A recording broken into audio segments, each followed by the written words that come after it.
guys, so nandito ako si ate and ayan nga, may sponsor tayo for the vlog, for the content, ayan. And ayan, nagpalagay pala ako kay ate ng eyelash sa mga nanonood dyan ng mga viewers ko, baka gusto nyong magpa-eyelash kay ate. Magkano to ate? 500 volume type. Wow, bongga. So 14 mm yung haba ng ng eyelash, mga ba.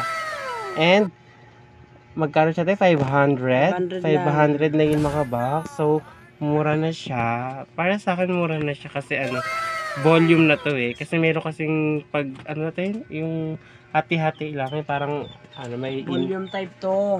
Hindi, meron kasing gusto lang is lang, parang depende sa gusto. Oo, depende sa gusto nyo guys. Kayo naman masusunod niyan. At pwede siyang service. Ayun. At dito lang yan sa may Manuyo 2 sa Las Piñas, mga box. Ayun. And ayun nga, nakakaloka. Pangalawang eyelash ko na to kay ate. Yung una kasi is libre. Ngayon, may bayad. May bayad na. May bayad. May bayad na kasi na. May bayad dito, na. yung una kasi is pa-pre-taste lang. Parang ganun, no? Pagkain. So ayan, and may after nito mga box, update ko kayo kung ano yung itsura niya. Ayun, I'm so excited din. And parang treat ko na rin sa sarili ko, bakla. Parang treat ko na rin sa sarili ko, mga box. And kasi sige, maglikot ka pa. Okay na guys, mamaya na lang ulit. Abangan nyo yung kanyang full episode, no? Volume type daw.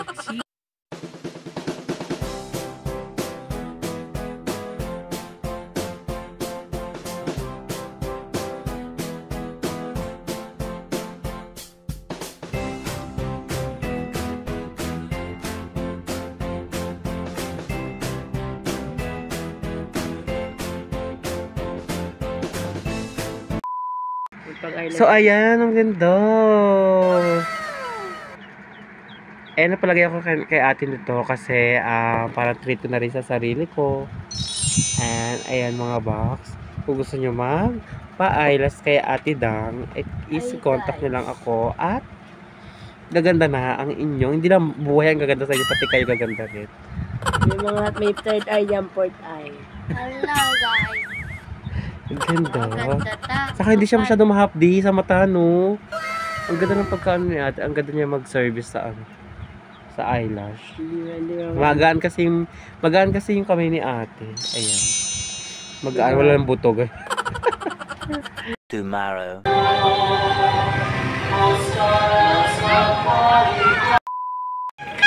Hi guys, welcome back to my channel.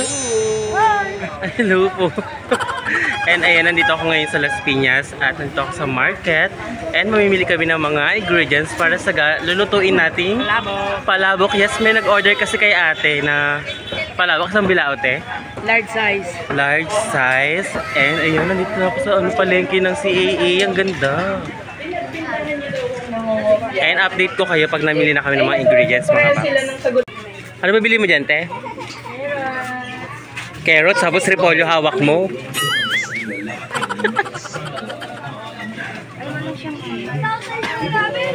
Magluluto kasi si ate ng palabok at ayun nga, may nag-order sa kanya. Yung anak niya kasi, yung mga classmate nun is nag-order ng isang bilaong palabok. At ayan, gagawa kami ng palabok and papakita namin sa inyo kung ano yung mga ingredients na aming bibilihin para sa aming simpleng palabok lang.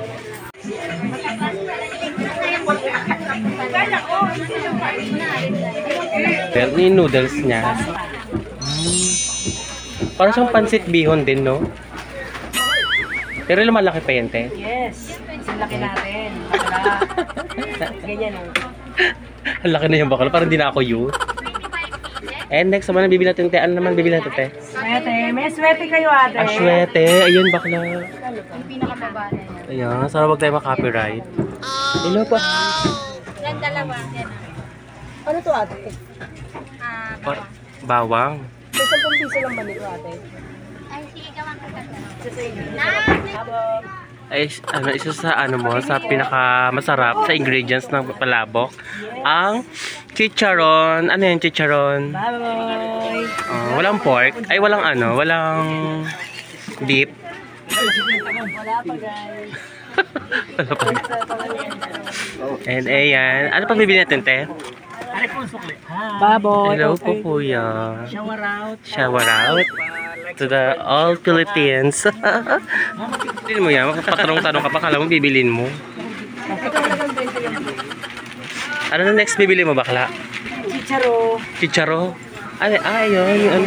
Hello, sarap nyan. Favorite ko din yan. Magkano lang siya, te? 25,000. 25,000. Ilang pieces yan sa tingin mo? 10 peraso. 10 piraso pa lang. Nagpas pa yan. Ate, ano next natin bibilin? Ano tawag? Hipon. Hipon? Ayun ang binili mo ngayon? Giniling. Giniling?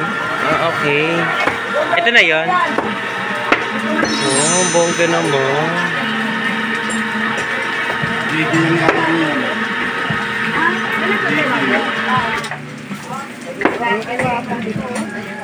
Ang hipon natin, 1/4. Okay na to. 210.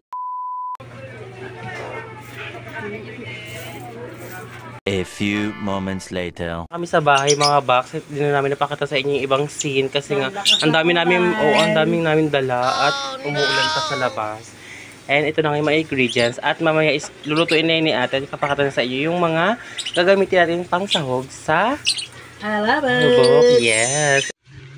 At ayan na nga mga box, ilagay na natin ang bawang at sibuyas sa kumukulong mantika. And after nyan, ilalagay na rin natin ang giniling at ilagay natin ang panlasa na asin. Ayan, para manuot ang sarap sa ating halong palabok. Ayan mga box, ilagay na rin natin ang hipon na nilaga. Ayan, luto na yun mga box at haluin lang ng haluin. And next natin ilalagay ang mga gulay na hiniwa-hiwa natin. Ayan. Lagyan natin lahat ng gulay dyan at ilagyan natin ng paminta at nor cubes. Ayan. Ito ang magpapalasa sa ating lulutuing palabok. Ayan mga box. Ayan. Ihalo lang ng haluin natin yan para manuot ang pork cubes sa mga gulay. At huli natin ilalagay ang ating chicharo at repolyo para bongga na ang ating ilalagay na mga gulay sa palabok. Wow, so ang sarap-sarap ito mga box kasi napakasimple lang at special pa ng ating gagawing palabok. At mga box, ilalagay na natin ang aswete na tinuno sa tubig. Ayan, depende sa inyo kung gano'ng karaming aswete at gano'ng karaming tubig ang ilalagay nyo sa ating palabok. Ayan, at ilalagay lang natin ng 4 scoop na tablespoon para magkulay pula lang ang ating gulay. Ayan, haluin lang ng haluin yan mga box. At after natin mahalo yan, ayan, haluin na ng haluin. And then, ayan, papakuluan muna natin yan mga box. Tatakpan natin yan. At pagkatakpan natin yan is bubuksan din natin. Ayan, luto na ang ating mga gulay. At depende sa inyo mga box kung half cook lang o lutong-luto ang gulay na lulutuin ninyo mga box. Ayan, sarap. At set aside lang natin yan mga box. Dahil magluluto tayo ng sauce.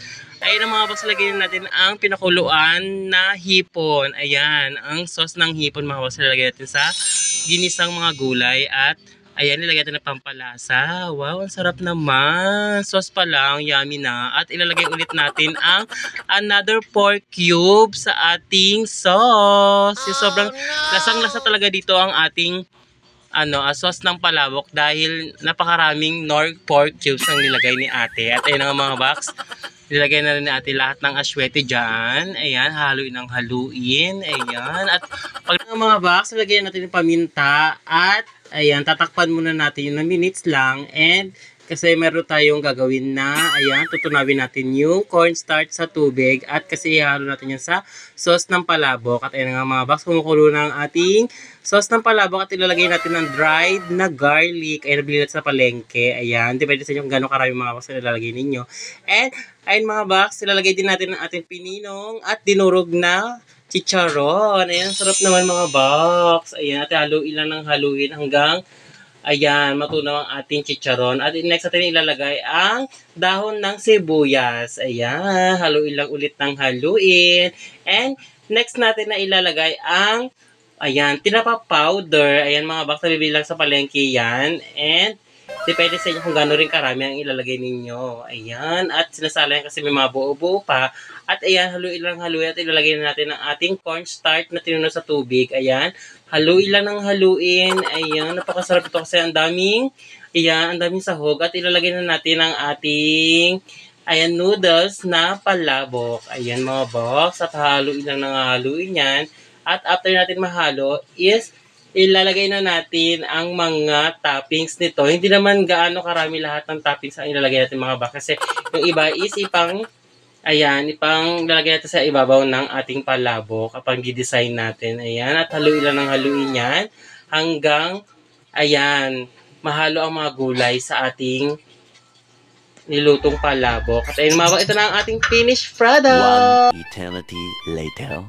Hanggang dito lang ang aking video mga box. And don't forget to like and share and comment and subscribe.